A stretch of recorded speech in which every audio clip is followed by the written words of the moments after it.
It's a privilege for us to have with us today Jean-Hugues Monier, a senior partner in McKinsey and Company in New York and the co-leader of McKinsey's corporate finance and strategy practice for the Northeast. And I should add, an old friend and colleague. His clients are typically advanced industrial, auto, and tech companies, as well as sovereign states. And recent global engagement, global engagements he has led have been on the post-COVID-19 impacts of business system disruptions on artificial intelligence and technology. This is Jean-Hugues' second talk at Princeton. A few years ago, he came to talk about long-term capitalism, and today's topic is similarly broad in nature. It's the impact of COVID on capital and technology trends. So Jean-Hugues, thanks so much for being with us. Very much looking to this conversation. And as Palvi mentioned, Jean-Hugues is going to present some slides, and then we will move to a discussion, a Q&A. I might ask some questions, and then we can either call on people who raise their hands, or you can send questions through the chat function. So Jean-Hugues, over to you.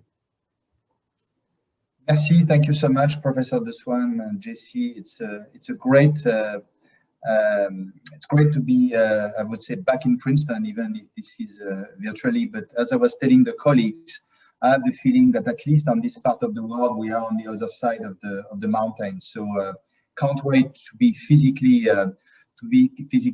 in beautiful Princeton.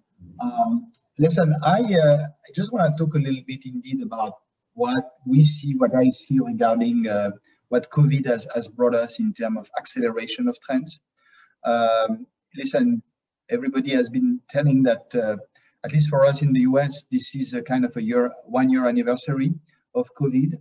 I think for many, we are seeing a little bit as I was saying, the other side of the mountain.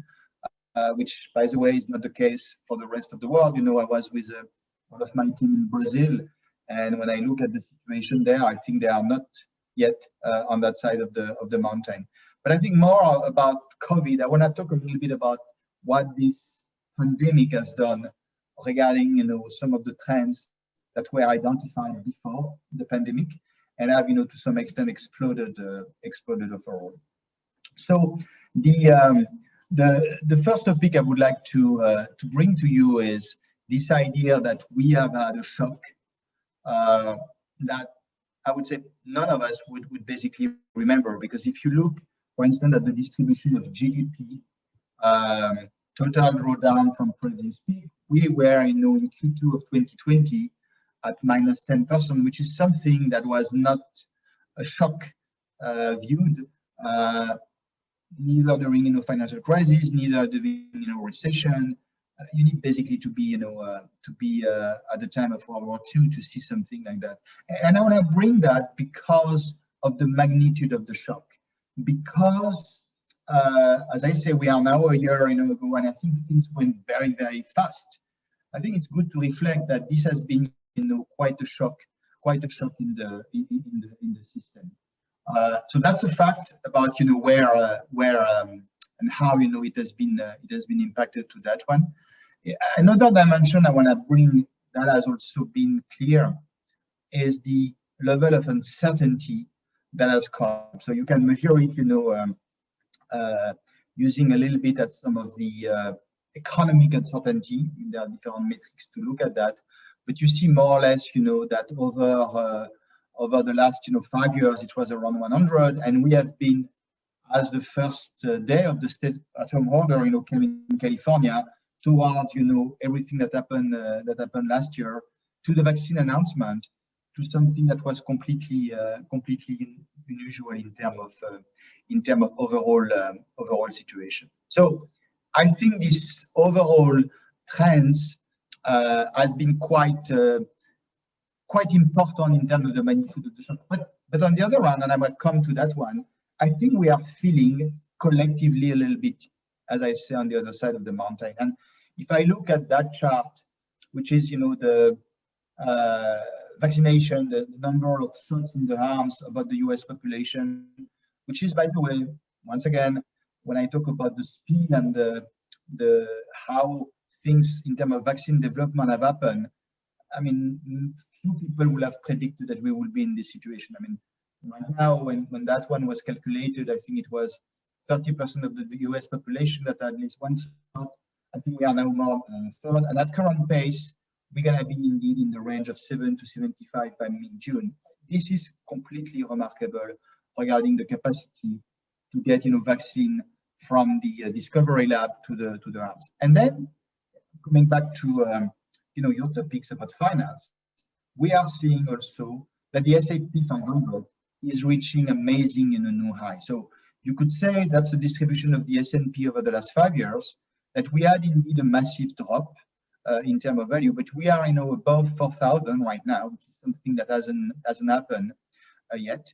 And you see to some extent that if you were to draw lines between what has happened over 16 to 19 and which we are here, we are seeing also the theme of an acceleration. So what can we say about that? So are we back to some extent to where we are, and all this discussion of the brand new world and so on? Is it something that in fact would say that we are back to a kind of a normality? I would say not really, and it's less about vaccination or mask. For me, some of the trends that the COVID has uncovered, and I would like just to share a little bit some of these trends and maybe just reflect a little bit on what they implies for us collectively.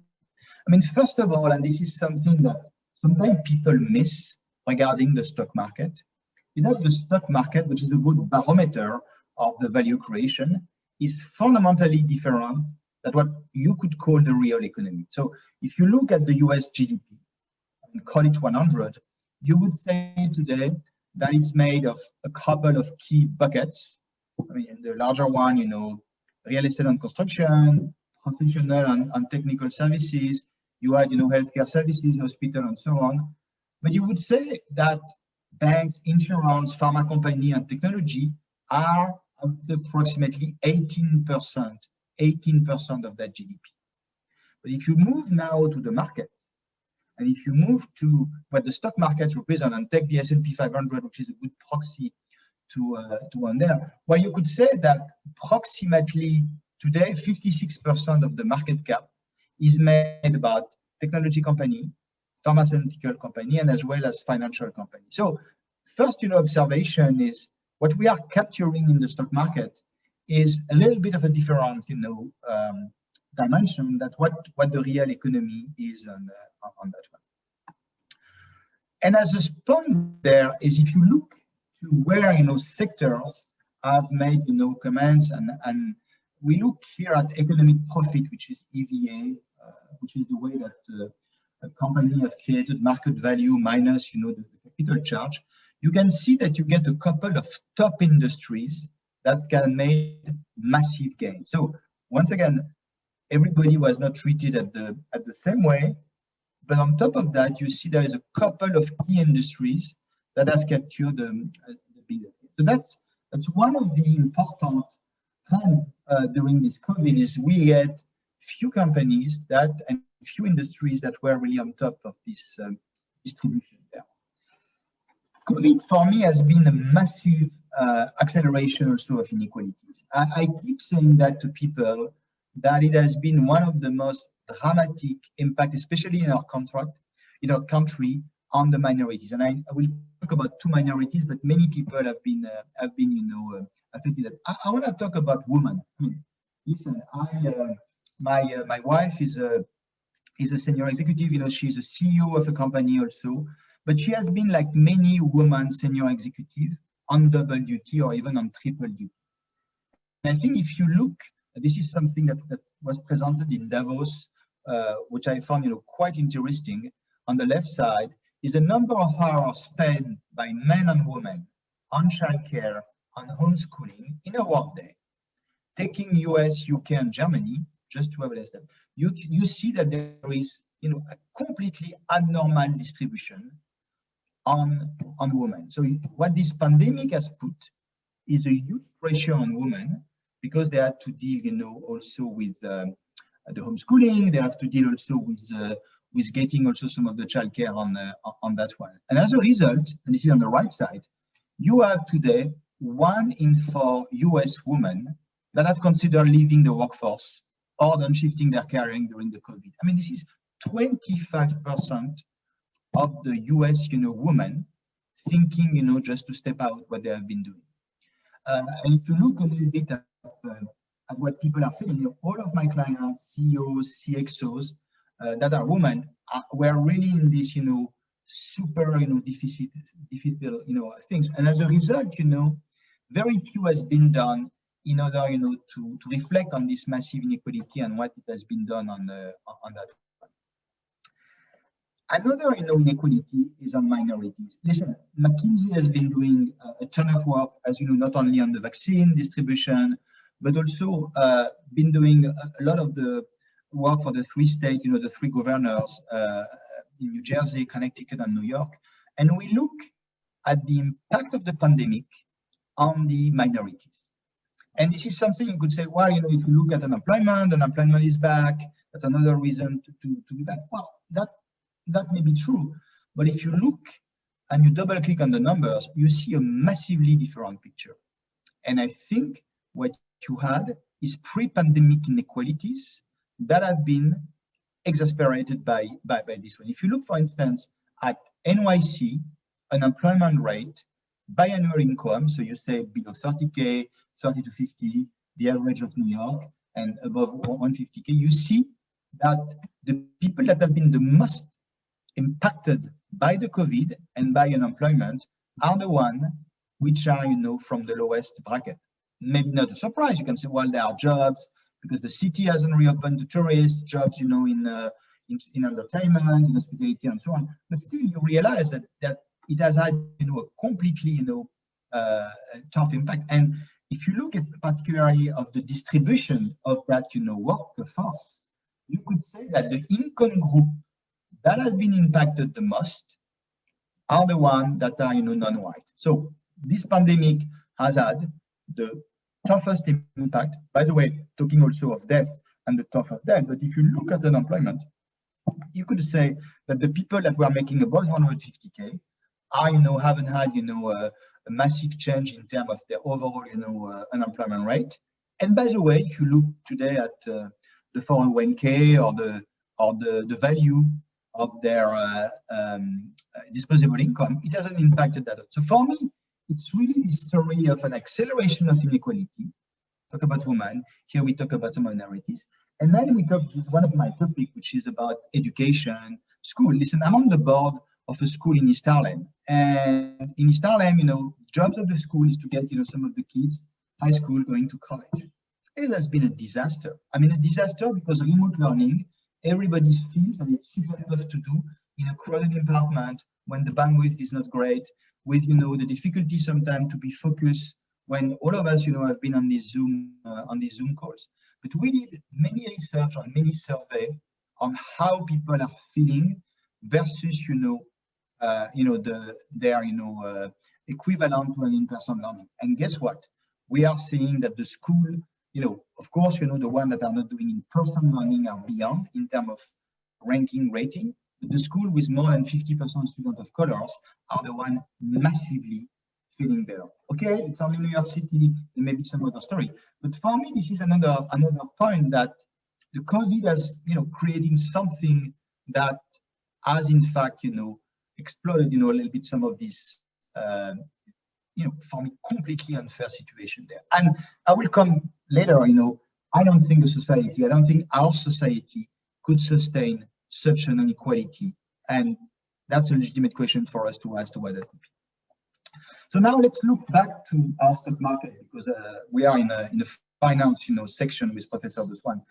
I think it's interesting to look also at time. So we say we are back to where we were, but I think if you look at the bucket that I try to characterize, you can say that the shareholder return, if you take the, let's say, 10,000 largest company in the world, you can bucket them to what I call the mega 25. The mega 25 are the 25 companies that added the most market cap.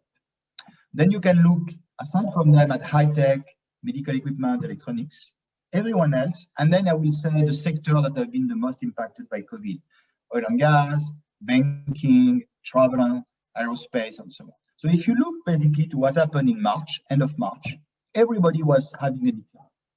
And then you start seeing, for me, another of this differentiation is that clearly the mega 25 were accelerating. So when we are starting to see a little bit of the reopening in June or end of October, we say that despite some of the spike there, things were going basically to be a little bit further. So you see that the mega 25 were really outperforming everybody else, and especially in the rest of the sector. And if you look now, and it was basically at the end of February, you see that this differentiation has accelerated. Look at the return, the 68%, of total return to shareholder of the mega 25. They are really the one that have been not only doing better during the differentiation, but during the recovery, the capital market is predicting that these companies are going also to be the large winners of the post-COVID situation. So who are they? So this is the list of the company. By the way, they are not only US companies. I mean, if you look at the distribution of this overall, mega 25, they are to some extent a sector by themselves. If you look at their global market cap, we are dealing with billions of dollars. It's 5,700 billion of market cap, made with the top 5 North America tech. You take Apple, you take Amazon, Microsoft, Google, Alphabet, PayPal, and even Zoom on that one. But then you think about China. You should think about China on Asia Tech, because this company, you can say, well, the lockdown in China was a little bit less, but they are the one, if you take, Tencent, if you take, some of the other, Alibaba of the world, they are basically also coming up on a massive play. And then you have sectors, Professor De Swan was mentioning that I work a lot in the car industry. Electric vehicles are also in an industry that everybody was calling to be, dead in the water, have had, an abnormal return on that one. You can say, well, during COVID, what's the correlation on that one? Well, that was one of the trends, not only from Tesla, but also for some of the Chinese, battery player, that they were going to use that as an acceleration, as people were doing to inject in COVID recovery plan, like we had, with the Biden White House, a pledge to get EV at scale and coming up through that one. So, message: sector by itself, not only US, but this company, if you look at their size, are just, some of them are bigger than the GDP of countries. So that's the size to what we are basically doing on that one. So now let's talk about another acceleration. So, you mentioned that artificial intelligence is one of my passion. Listen, when I was doing my master in École Centrale, I did, what I call the grandfather of the, big grandfather of AI. At that time, it was not machine learning, it was Prolog, it was ADA, it was, natural languages. What we have seen in AI over the last 5 years is a massive acceleration. And this COVID crisis, didn't talk too much about AI, but helped in so many sectors to have non-human decision made. So let's take an example. And I suggest, if you want to search a little bit on that one, there are some great article on pieces.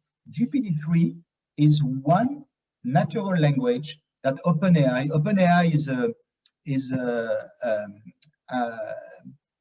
group of companies, a group of researchers that are trying to get, on the public some of this technology on that one. And OpenAI for me is interesting because you had their next or their last, natural language, system that has, not only generated tweets, poetry, summarizing email, that, not saying it's close to the Turing test, but this is pretty good. So I think you are now speaking of natural languages and being able to get something closer to what human can do. And this is something you use in finance, you can use, in accounting, you can use also in journalists, you can use also even to do computer program. And then you look at the right part of that chart. And this is where, for me, it's getting a little bit more complicated. So you can say, well, is it, the kids from the Princeton class? well, it looks, like you can have, on your, whatever, Facebook or Instagram, account. That looks, to me, no, that's not the case. This is an AI GPT-3 generated series of pictures. These pictures that looks completely human to us are in fact generated without human person. So an AI has been able, based on everything that we collectively put also on the net, to create picture of human person that are, pretty consistent. Of course, you can look, when you look through that one, that in fact they look, for instance, the eyes look quite the same and so on. So you have a little bit of some bias, but it's a little bit frightening to realize that it's very tough to start deciphering. As I say, I'm taking the Turing test. If we are on the other side of knowing if the person you talk to is an AI or is a person which is going through that. Another one on AI, and coming back to how it impacts the company on that one. This is the New Zealand America Cup boat. And this is the first boat that was trained to sail by an AI. I mean, you can look at that. The company is called Quantum Black. And they have been, in the way, not only they designed the shape of the boat, but even on the strategy, on the way that the autopilot was basically dealing with the wave, dealing with the water, teaching the computer using a deep learning model to sail. And that, for me, is the first time that, that kind of boat was able to win. I'm guessing there are many reasons why it's able to win, but you are now touching area that are at the edge. I mean, America Cup boat are the edgiest, boat regarding, the speed and what people can do on that one.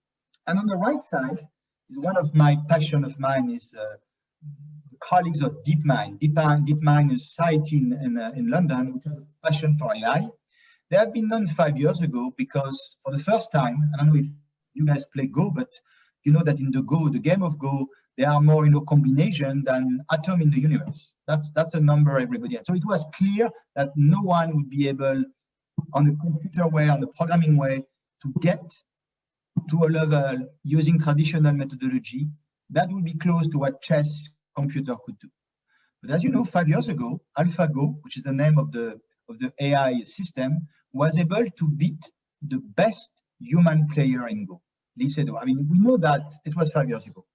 But 5 years later, AlphaFold, which is, a spin-off of AlphaGo, using the same deep learning model, is now moving to protein sequencing. So now we are moving, when I talk a little bit about some of the weak signals that happened during COVID, we have a 50-year-old grand challenge in biology, which is to understand, I'm not a specialist in protein folding, but that's one of the complex way to recognize some of the patterns. And AlphaFold, was able to recreate and publish a paper on Nature to solve some of the challenges in this area of protein. So you see, you are starting to see areas of the world that are touched by AI on a very, very concrete way, and to some extent, changing some of the paradigms of this one on that.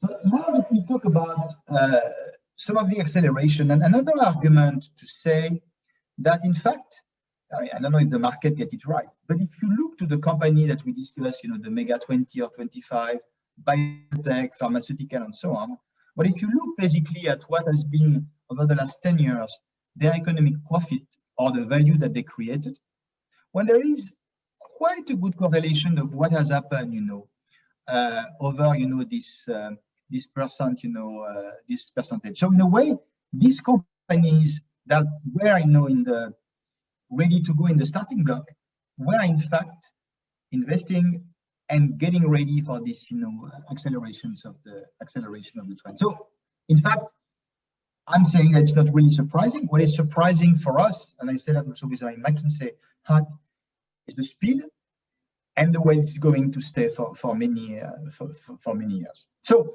where does this lead us? And let me conclude that part of the presentation on that one. Where does this lead us? I mean, for me, I want to kill a little bit this idea that we're gonna have, a kind of new normal or coming up on that one. I'm more talking about what has been accelerated. I mean, clearly, everything that was digital the delivery. This is something which is clearly happening on that one. Telemedicine, that's clear, is going to be very important, especially in part of the world where access to doctors are not that easy, to accelerate on that one. I think there is something about the social contract. I mean, it has happened, of course, about the Black Lives Matter event last year, but I think corporations more than ever feel that they are not completely isolated and needs to, I mean, we call it the 21st century corporation, but there are some questions that are, fundamentally up to board of director, up to CEO on that one. We talk a little bit about cyber threats or future of work, so some of the trends that were coming up on that one. But I cope a little bit on this purpose or ESG. That's a big topic these days. I'm glad that there are now not only this kind of gimmicky marketing slogan, but people are now activist investors, board of director asking questions on that one. So there are the accelerated trends. I think for me, the one that shifted, flip, or stop, I think the question of this, who is winning, is a good question, because you can say that consumers have made some shift in the way they look at brand these days. We can spend a lot of time about that. Part of it was distribution, part of it was supply chain, but part of it also is to say that there is a premium to companies that were able to be in the shelves or to be available online, so on and so on. Globalization, I think, people that have said that the premise of globalization being over, I think that's not what we observe. We observe localization of supply chain. We observe, that there is some questions happening about the resilience of the supply chain. We're going to talk about that. But globalization and financial flow are going to be there. Human flow, and I know because I know some people that were supposed to be teaching in Princeton, and may have difficulty with the travel ban. I mean, we need to realize that above the ocean, above the Atlantic right now, there is a travel ban, so a stop of human capital. So human capital cannot freely move, which is something when you look at this different exchange, it's something that has been stopped. Hopefully it will be back on that one. Jury is still out. I think this is the question about what we call about the green agenda. I mean, for instance, the Europeans have put together this plan, very aggressive. But I think the question is the speed to when would something be back? When would, for instance, the renewable farms, when would that coming up? And there is a tension, as you have seen, between, for instance, repairing the roads, creating more highways for regular cars versus solving for the jobs of the future. So I think there is questions on that one. We talk about market balance, we talk about trades, and we talk about topics like geopolitics and terrorism. Now, I think if I were to pick up 3 topics that are, in my view, new, I think supply chain is a big topic. Listen, supply chain was really something deeply buried in your corporate. I mean, you never know who was in charge of supply chain. Now, this is a key topic for any corporations to know how the supply chain is distributed. Is it resilient enough? How do we think about their supplier? How are they going to build their footprint? Second topic is about the speed and scale of innovation. This is something which, it's a different speed. I mean, if you look at COVID, we went to a shutdown in a very short amount of time. We went to discovering vaccine in a very short amount of time. We went to blocking and tackling. But I think this question about, can you sustain a kind of a more regular speed in order to create the next, cancer vaccine, or the next, vaccination with the same scale of innovation using AI, for instance, is a good question. And government, I think the role of government in crises like that one is always the same. I think the government is not only the bankers of the last resort, but they are playing a role more than ever. And I think it's important to realize they're going to be there also. Now, let me conclude a little bit on that's why my core belief. I'm happy to field some questions. As I say, we move from protecting lives and livelihood, and I think that's also something we should not forget, because we are here in New York or in Princeton, and we say, well, we are there. I mean, think also that part of the world is also still struggling with the COVID. The second idea I would like you to keep on is this idea that we have seen an acceleration of trends, and this is something quite important on that one. And we have also still some uncertainties that are still there. I mean, in many business model of some of my clients, people are asking the question, is it normal? Is it really something all normal, or is it new? For instance, selling cars without dealer? Is it something that is going to be the case going forward on that one? That's really what I think. So for me, if I were to say my bet would be future would be tech and AI, future would be health. This is something that will not disappear even when we pass this COVID, pandemic. Future is sustainability. And last argument, the future implies solving from these massive inequalities. So let me pause here and maybe get your thought and question. Thank you. Great. Thank you so much, Jean-Hugues, for sharing these slides and for walking us through these trends. So let me kick off the conversation, and for those of you with us here, you can send your questions in the chat box, or you can raise your hand. And so let me ask you first. You advise CEOs across various sectors. What are the discussions about today? Like what are, like, in your experience, what are the top concerns of CEOs? Do they want to talk about these accelerated trends and new trends, or are they mostly focused on the transition to a more normalized environment, or is it something else, like perhaps the the potential for excess inflation, and how that might affect their business? What do you hear from them?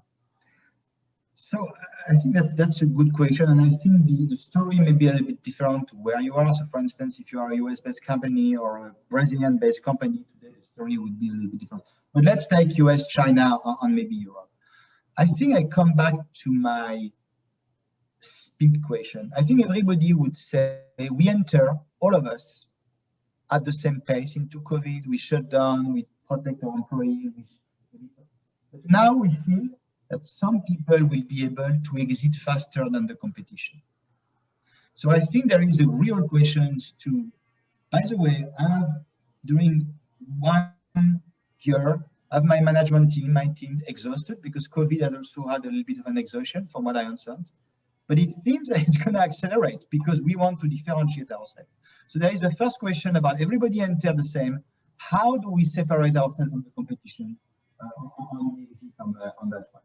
And coming back to this exit speed and timing, and you mentioned a little bit the influence of stimulus, the influence of interest rate. I mean, interest rate is the question that people are asking themselves, because at the end of the day, this is something that could mention on that one.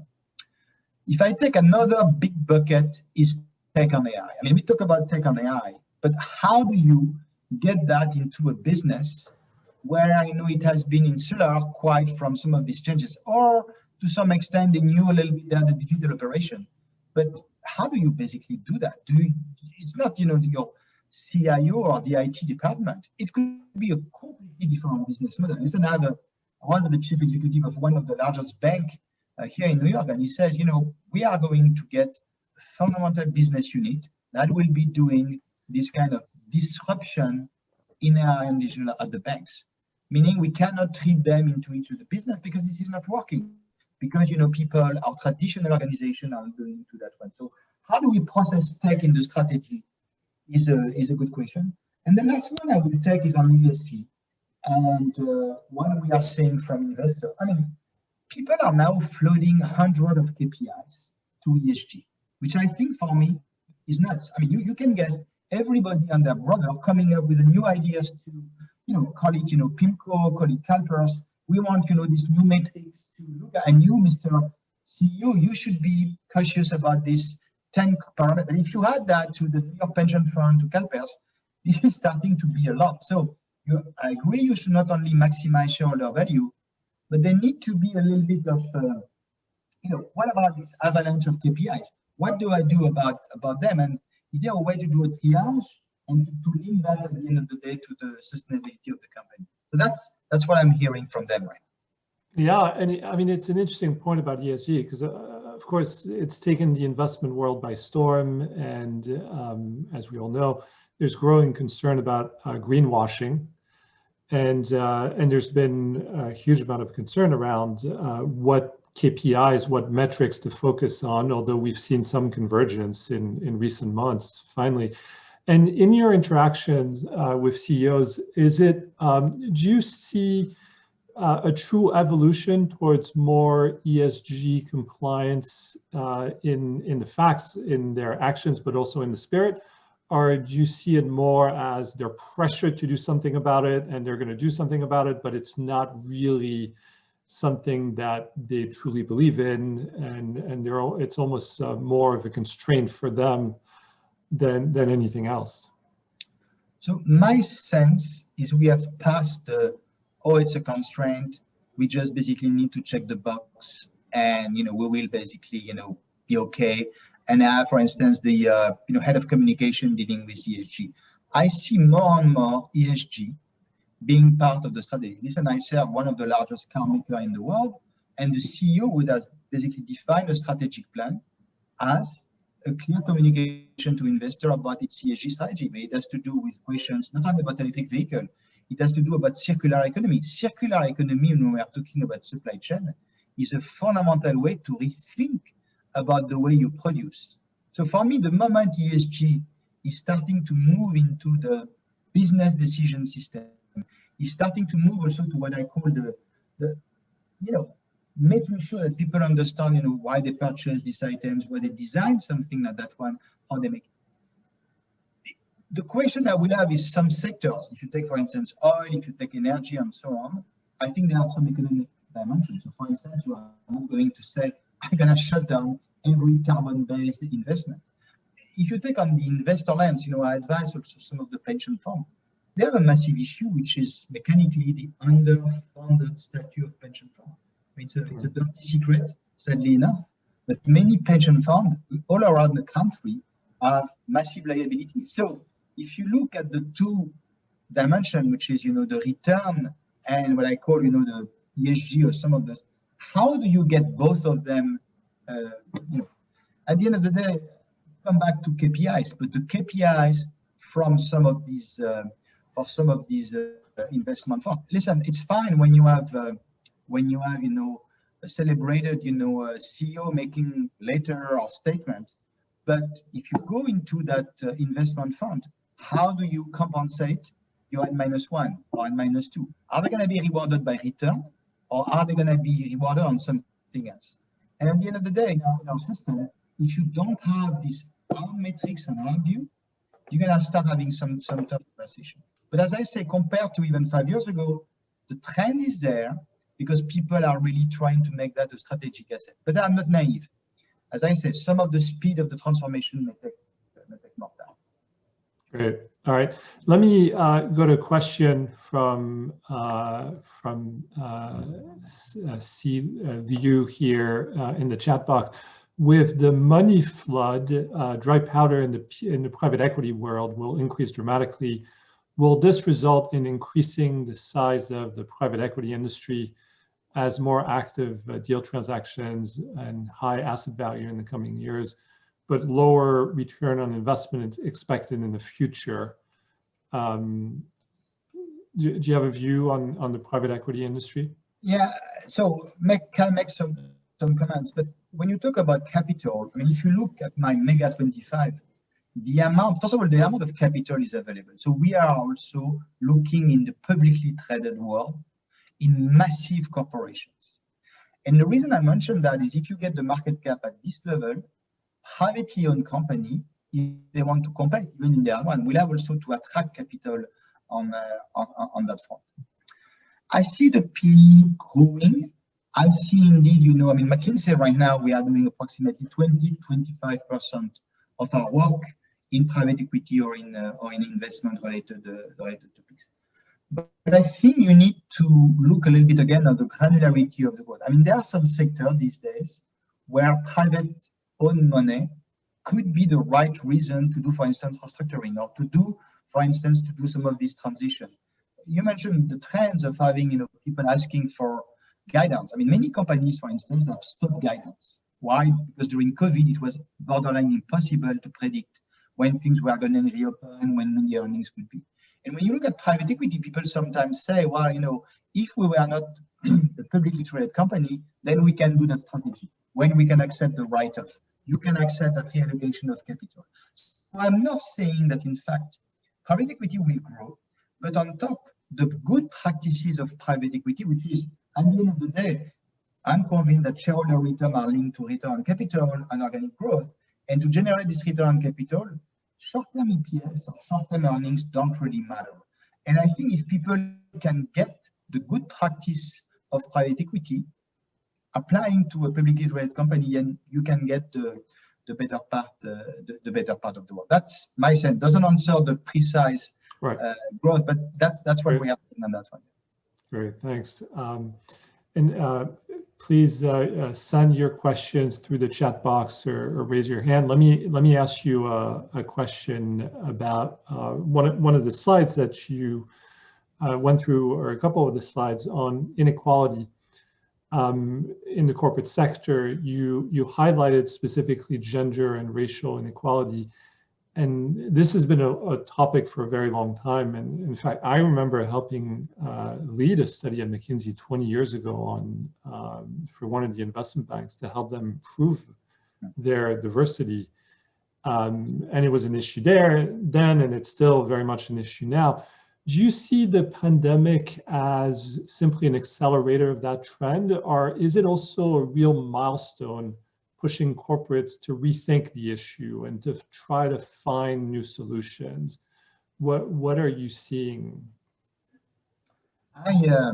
So first of all, I think the same way some of these companies were waiting in the wings, these inequality were there. So I'm not saying they are new.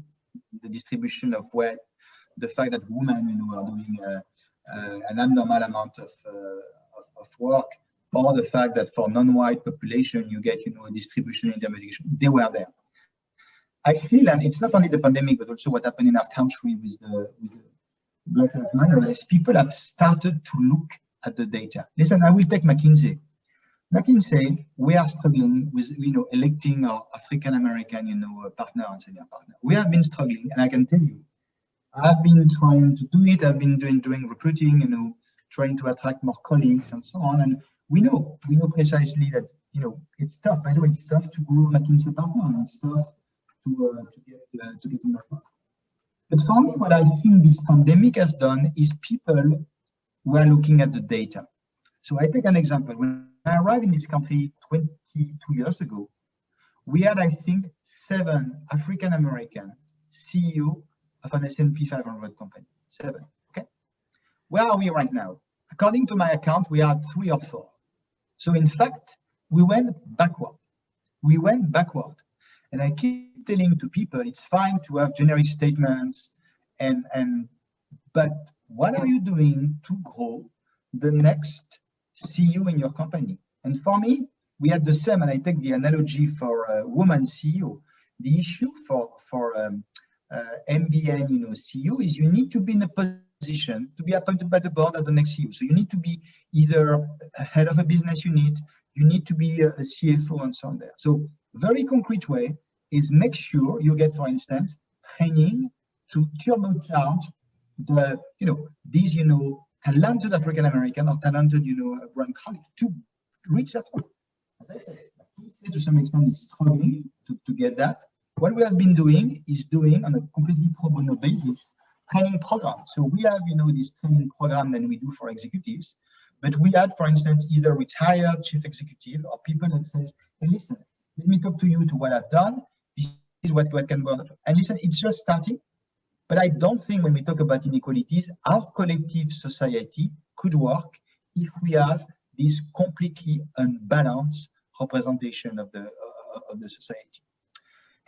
The other stuff, and you brought to that topic of inequalities, there is another topic of vaccine distribution. And I was quoting Pope Francis during his Easter. He says, the pandemic was a global war topic.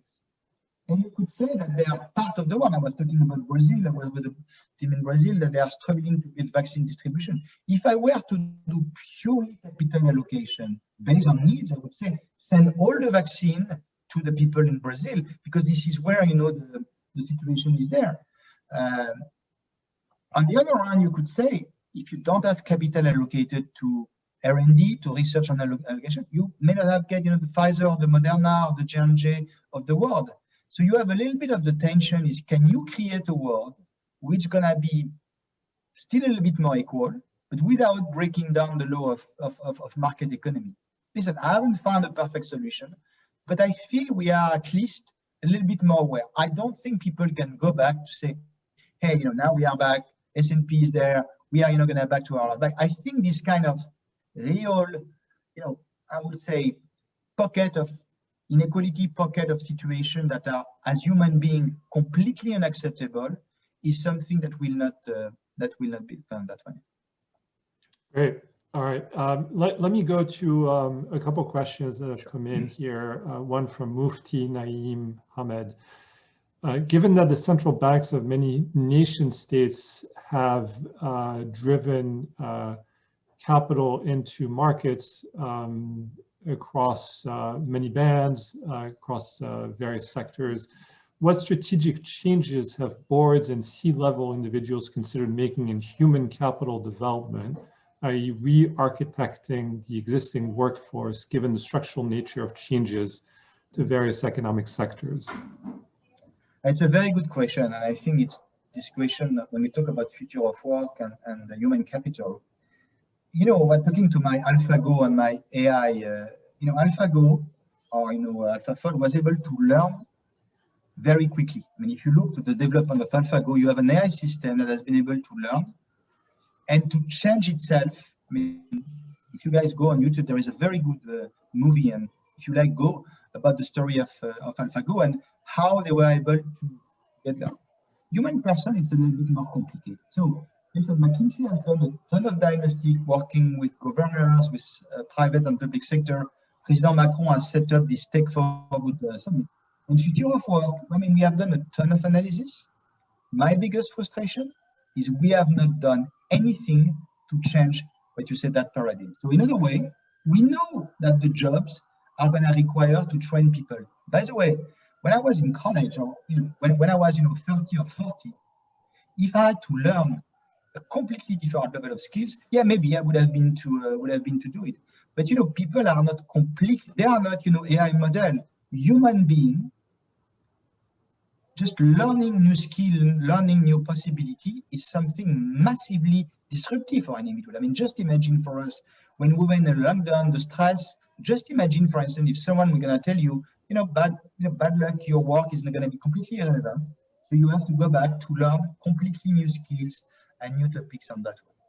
So, as I said, this is something that we need to be accelerated. What are the incentives to do that? I think it's coming back to the, one of the polarization in politics in many parts of the world, because people are saying that if the jobs are not for them or for their son or daughter, then maybe there is a question of how do you feel if you are seeing that you are living in a country that doesn't guarantee this kind of coming about that one. The other incentive is a legitimate question. We are talking here about 5 years, 10 years training. We are talking about the university model. You could say that it may be over the world when we you and I graduate, we went to college, then we start in the workforce. You may have part of your career when you will have to relearn. When you have to relearn, you have to go back to college. You have, and then you need to change on that one. You have also, for me, and that's my last comment, we are living in a world where you're gonna need also people to have what I call a more humanist learning. The reason I mentioned that is you saw my AI models, they're gonna be better at speaking foreign language, solving many of them. I think the creativity, the capacity to see complex problems and to have something which is a little bit less, as I say, I'm repeating what you learn on books and so on, is something that, in fact, an AI will have a little bit more difficulty to have. So, in a way, if you are indeed solving for the jobs of the future and maybe training people to be creative, to have this capacity to go to that one, this is something that could be. But it's clearly on the agenda. It's clearly on the agenda of people. As I say, a friend of mine, I joined the White House, Advanced Scientific Council, Eric Clinton, and he says, if you look to his statement, he's solving for the jobs of the future. So what can you do collectively as a society to solve for the jobs of the future? Great. A few more questions, and we're going to need to be mindful of time because this ends at 1:15. Next question from Pamela Scheinman. Could you address the issue of increase in political risk, including security and violence as a trend, and also as a consequence of inequality? Yeah, and I wonder if part of the question is also as a result of polarization of politics. Because what we were discussing about our country also happened in some other part of the world when some of the jobs have been also displaced. The only area I will bring is this idea that look at one of the statistics that people have sometimes overlooked is natality, GDP growth. When people are making babies, usually they're happy.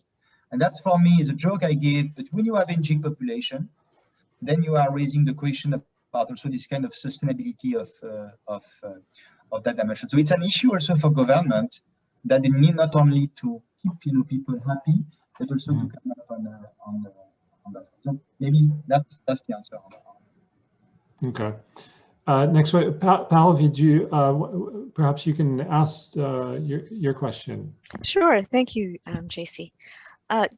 Jean-Hugues, so just a question about market concentration in the tech sector. So clearly, before the pandemic, this was a growing trend. We were already talking about antitrust regulation, how to control the Facebooks and Googles.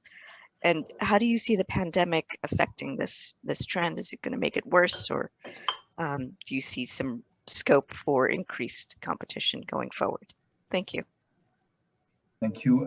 So I'm not, an antitrust, specialist, or I cannot comment on individual companies.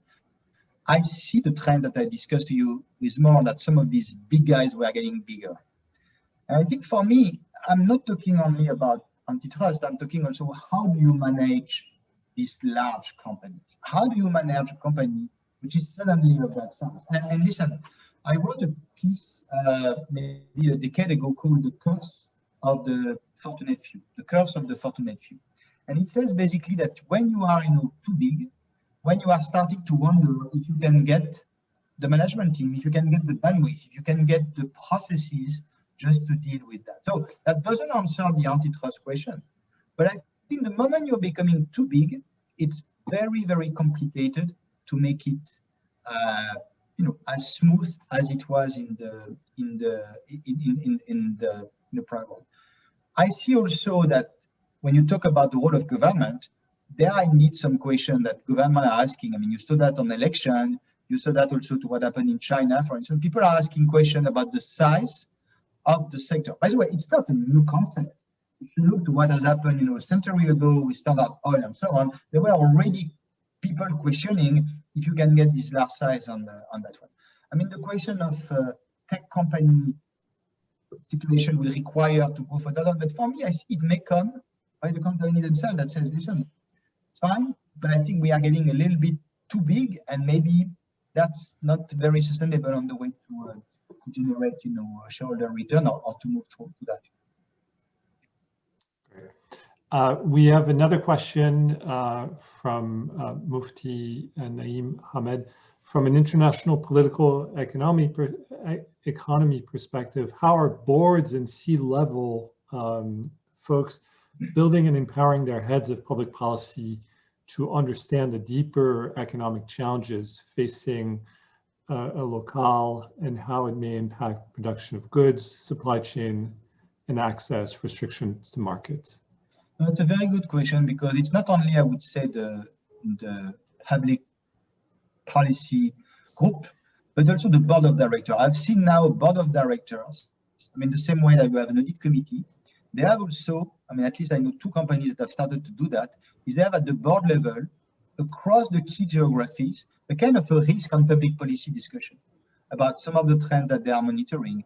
So the reason it's brought at the level of the chairman of the board is that also it brings that it's part of operating. Now, it's not only this idea that you need to monitor the situation there, but when I talk about the supply chain, and if you want to be resilient, you better have a good idea that you can have a strike, you can have a situation where even your brand, I mean, look at right now what's happening with some of the US brand in China. This is something you need to have, at least, solution may be more complicated, but at least to have the early warning, indicators that things are happening. The same way that if you look at your cash, you can look, for instance, on how your working capital, your receivables are going, and so on, is a good indicators of what's going to happen. I think for me on public policy, and as I say, market, individual countries' behavior, you need to have these early indicators on that one, which I think would force company at least to get. But it come back to some extent doing stuff. I think investors are asking people to do right stuff. Listen, I have one initiative. McKinsey has been working with the Vatican on fighting slavery and human trafficking. I mean, they were, companies, listed companies that were, employing in certain part of the world, slaves. I mean, it's slaves. It's people that were basically work on that one. And what, we work, it's a funny story. You can look at that. I think it was on CNBC. You get a network of nuns, in Africa, in Asia, or in Latin America, helping people just to identify some suppliers, for instance, that were, forcing, kids to work on that one. So for me, I come back to this, risk, but also on this, we have a real understanding to produce, how our suppliers are producing, and so on. So here, transparency at least, and when it comes to higher level, could help to do a little bit what is right. And I think coming back to what companies should do, they should do what is right. I mean, you can only operate if you are doing it the right way. Great. Let me ask you one question about, again, inequality. I think your final slide mentioned something about the future implies solving for massive inequalities. Presumably that includes income inequality. And that's a really hard question, I think, but what can the corporate sector do about income inequality? And I guess, is it part of the discussion with CEOs and with boards, or does that feel like it's really the domain of governments? Listen, this is, right now there is a question about tax rate, which is one topic. So it's clearly today a topic that came back either, in the US forum or OCDE, where people at least know that's part of the equation. Listen, I had a conversation with a member of a board maybe 2 weeks ago that says, listen, at the end of the day, we think that you create value if you have superior organic growth and superior return on capital. Yeah, tax rate could be something that you can play with, but fundamentally, I would say, if I have to put my best people, I would put them to get organic growth and to get return on capital. So for me, that's maybe one answer to the question, which is try to do real, I would say, sustainable way of growing the business. Don't try to play shenanigans game. I think is in my view quite important on that one. I think the other dimension is people, and it's a little bit different here in the US compared to what it could be in Europe and so on. But I think this gap, this inequality gap, listen, it's not new, by the way. Remember the Occupy Wall Street movement. What I want to bring is that at least there were the early indicators of people asking these kind of questions. They are there, companies need to operate with them. Now, the time it will be, come back to one of the arguments I had. I think so far the free market economy has been the best at allocating capital, talent, with indeed this kind of massive, important market. You will have to solve for the inequality. But all the other experience where either the government or the state were allocating capital did not end very well. And that's also, the question is, can you have an adaptation of the system without breaking the innovation? That's, as I say, the challenge. And the good news is that maybe another 5 to 10 years with McKinsey. So that will be for the young students to solve for that one. Great. We're out of time. Obviously, this could be a much longer conversation, but thanks so much for being with us, Jean-Hugues, and for having shared all these insights. There's a lot to digest, and we look forward to having you soon again back here and on campus this time. So thanks so much. Thank you, Jean-Hugues. Thank you. Thank you, everyone, for joining. Thank you.